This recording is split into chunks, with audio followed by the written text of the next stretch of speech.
Good morning, students. Class tenth का 10th chapter the last leaf बहुत important chapter है। ये ओ हेनरी ने लिखा हुआ है। ओ हेनरी का real name William Sydney Potter है और बहुत ही अच्छा चैप्टर है। इसके बहुत सारे क्वेश्चन आंसर्स आते हैं जनरली, तो इसको ज़्यादा ध्यान से पढ़ें। O. Henry, pen name, or William Sidney Potter, 1862-1910, was born at Greensboro, North California in 1862. Before he became a story writer, he worked in a drugstore and in a bank. He took a profession of journalist. Once he was wrongly accused of embezzlement, he was imprisoned. Soon after his release, he started writing short stories. He is considered one of the most varied and entertaining short story writers of England. In this story, he writes about two young artists, Sue and Johnsy, in a very interesting manner. He shows the importance of psychology in curing a serious patient. Berman's an old artist sacrifice which saves Johnsy's life is really touching and ennobling. Okay अब यहाँ पर बताया गया है कि जो O Henry थे ये बहुत अच्छे शॉर्ट स्टोरी राइटर हैं इंग्लैंड के, और इन्हें बहुत अच्छी शॉर्ट स्टोरीज़ लिखी भी हैं, अलग अलग जगह काम भी किया है। अब यहाँ पर बात आती है लास्ट लीफ में। ये आपने शायद स्टोरी पहले कभी किसी और क्लास में पढ़ी हो। ये दो लड़कियों के बारे में स्टोरी है, सू एंड जॉन्सी। मैं अभी थोड़ा सा बता देती हूँ कि इसमें एक लड़की बीमार हो जाती है और बर्मन उनके जो घर के नीचे रहते थे और वो उनकी काफ़ी हेल्प करते हैं उसको ठीक करने में, और काफ़ी कुछ चीज़ें, काफ़ी इवेंट्स होते हैं इसमें, और कैसे वो ठीक होती है नहीं होती है, क्या होता है, वो अपन इसमें आगे पढ़ेंगे। In a little district west of Washington Square, the streets have run crazy and broken themselves into small strips called places. These places make strange angles and curves. One street crosses itself a time or two. An artist once discovered a valuable possibility in the street. Suppose a collector with a bill for paints, paper, and canvas should, in traversing this route, suddenly meet himself coming back without a cent, having been paid an account on account. Okay.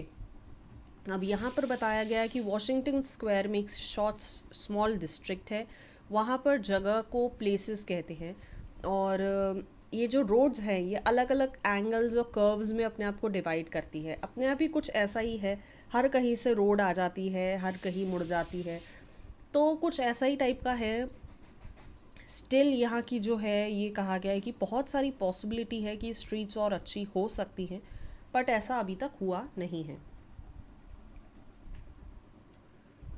So to quaint old Greenwich village, the art people soon came prowling, hunting for north windows and 18th century gables and Dutch attics and low rents. Then they imported some pewter mugs and a chafing dish or two from 6th Avenue and became a colony. Okay, अब यहाँ पर बताया है Greenwich village है, ये बहुत पुराना है। यहाँ पर आर्टिस्ट लोग जनरली आना ज़्यादा प्रेफर करते हैं क्योंकि यहाँ पर नॉर्थ विंडोज़ हैं जो नॉर्थ साइड में खुलती हैं। 18th सेंचुरी की यहाँ पर स्टोरीज़ लिखी गई हैं, और प्लस इधर डच एटिक है, मतलब जो रहने की जो जगह हैं वो काफ़ी पुरानी और एंटीक है, और ये चीज़ें इधर की जो आर्टिस्ट हैं इनको अपनी ड्राइंग्स में बनाना ज़्यादा पसंद आता है। और इधर का रेंट भी बहुत लो है, तो ये लोग कुछ चीज़ें ख़रीद लेते हैं, कुछ मग्स और कुछ डिशेस ख़रीद के इधर रहने लग जाते हैं, और इसको कॉलोनी बोल दिया गया है। अब यहाँ पर लिटरली मतलब लोग रहते हैं। At the top of a squatty 3-storied brick, Sue and Johnsy had their studio. Johnsy was familiar for Joanna. One was from Maine and the other from California. Okay, अब यहाँ पर बताया है दो लड़कियाँ रहती थी, 3 स्टोरी बिल्डिंग थी, उसमें 2 लड़कियाँ रहती थी, और सू और जॉन्सी उनका नाम था, अलग अलग नाम। तो सू जो थी वो मेन से थी, मेन एक जगह है, और जॉन्सी कैलिफोर्निया से थी। कैलिफोर्निया नाम आपने सुना ही होगा। और जॉन्सी का जो रियल नेम वो जोआना था, बट उसे जॉन्सी बोला जाता था। They had met at the table, the Hote of an 18th Street, Del Monicos, and found this taste in art, chichori, salad, and bishop's leaves so congenial that the joint studio resulted. Okay, अब इनका जो art, जो drawing painting थी, उसमें उनका जो test था, खाने में जो टेस्ट था और कपड़ों में जो टेस्ट था, बिल्कुल वैसा ही था, एक दूसरे से मिलता जुलता था। ये एक होटल में मिले थे और फिर उनने सोचा क्यों ना हम एक जॉइंट स्टूडियो खोलें। स्टूडियो था ड्राइंग पेंटिंग वाला, आर्टिस्ट जो लोग स्टूडियो खोलते, अलग अलग स्टूडियोज़ होते हैं, फ़ोटोग्राफ के स्टूडियोज़ होते हैं और भी चीज़ों के होते हैं। तो यहाँ पर इनने एक साथ स्टूडियो खोलना पसंद किया, क्योंकि इनके पास इतने पैसे नहीं थे कि ये अकेले अकेले मीन्स सिंगल खोल सकें, तो इनने कहा जॉइंट वेंचर करते हैं। That was in May. In November, a cold, unseen stranger, whom the doctors called pneumonia, stalked about the colony, touching one here and there with his icy finger. Over on the east side, this ravager strode boldly, smiting his victims by scores, but his feet trod slowly through the maze of the narrow and moss grown places. Okay. पहले जब ये लोग आए थे तब मई था, अब जब नवंबर का टाइम आया तो ठंड बढ़ने लगी और वहाँ पर एक स्ट्रेंजर घूम रहा था। अब यहाँ पर निमोनिया जो है उसको पर्सोनिफाई किया है, एक इंसान के जैसे बोला गया है कि वो एक स्ट्रेंजर है, और वो स्ट्रेंजर जो था सबको इधर उधर अपनी ठंडी फिंगर्स से, जो बोलते हैं ना आइसी फिंगर्स से, टच कर रहा था। निमोनिया किसी को ऐसे टच नहीं कर सकता, वो कोई इंसान नहीं है, मगर इसका कहने का मतलब है कि निमोनिया लोगों को होता जा रहा था वहाँ पर, जैसे कि कोरोना अभी चल रहा है।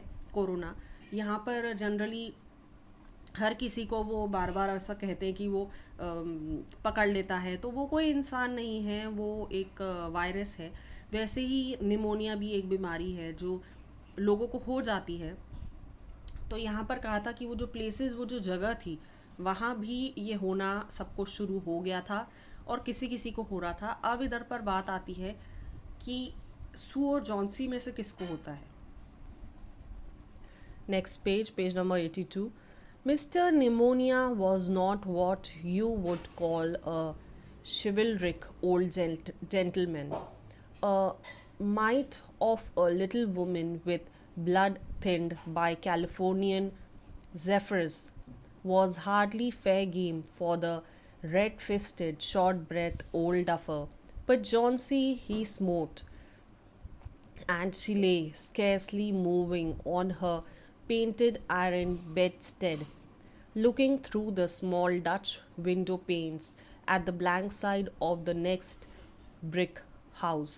Okay, अब जो निमोनिया था वो हो गया था जॉन्सी को, और इसके अंदर जो सिम्टम्स हैं वो ये है कि शॉर्ट ब्रेथ हो जाती है, जैसे कि कोरोना में भी होती है, सांस लेने में दिक्कत होने लगती है, और इसमें जो ब्लड होता है वो थिन हो जाता है, इसलिए ऑक्सीजन लेने में दिक्कत होती है।